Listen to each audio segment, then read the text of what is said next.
Alright, so আমরা number 37-এ আসি, ঠিক আছে? এখানে ডায়াগ্রামটা যেভাবে দেখাচ্ছে ঠিক সেরকমই আছে। ওভাবে এক্সপ্লেন করার কিছু নাই, দেখলেই তো বুঝতেছো হোয়াট দ্য সিচুয়েশন ইজ। এখন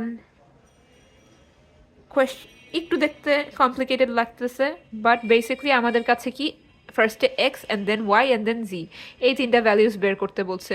মার্কস হচ্ছে 2 1 1, সো অবভিয়াসলি একদমই ডিফিকাল্ট না, আমরা জাস্ট আমাদের থিওরেমসগুলো জেনে থাকলেই হয়ে যাবে, নো ওয়ারিজ। আচ্ছা, so what can X be, চিন্তা করে দেখি। In triangle OAB, OA is the radius, OB is also the radius, ঠিক আছে? So এই দুইটা সাইড যদি ইকুয়াল হয়, that makes this angle also x, ঠিক আছে?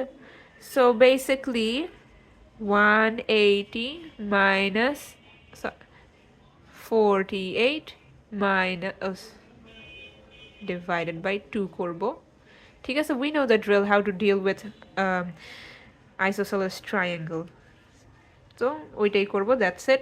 সেখান থেকে আমরা x এর ভ্যালিউ পেয়ে যাব, which is 66। হ্যাঁ,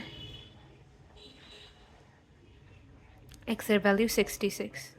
আর একটু এক্সপ্লেইন করে বলতে হবে, OA is a OA হচ্ছে radius, OB is the radius, equal in length, therefore isosceles আচ্ছা হ্যাঁ, সো এই সবই রেড স্পট দেখে দেখে যেভাবে এক্সপ্লেইন করে রেখেছে সেভাবেই এক্সপ্লেইন করতে হবে।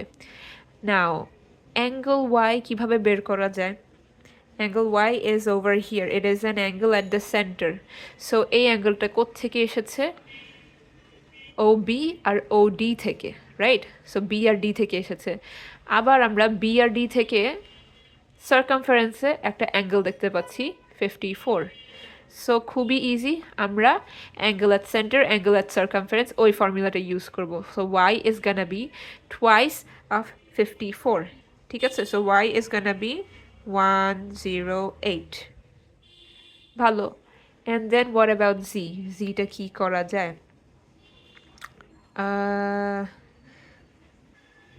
হ্যাঁ, খুবই easy. D E B C, cyclic quadrilateral না? Cyclic quadrilateral.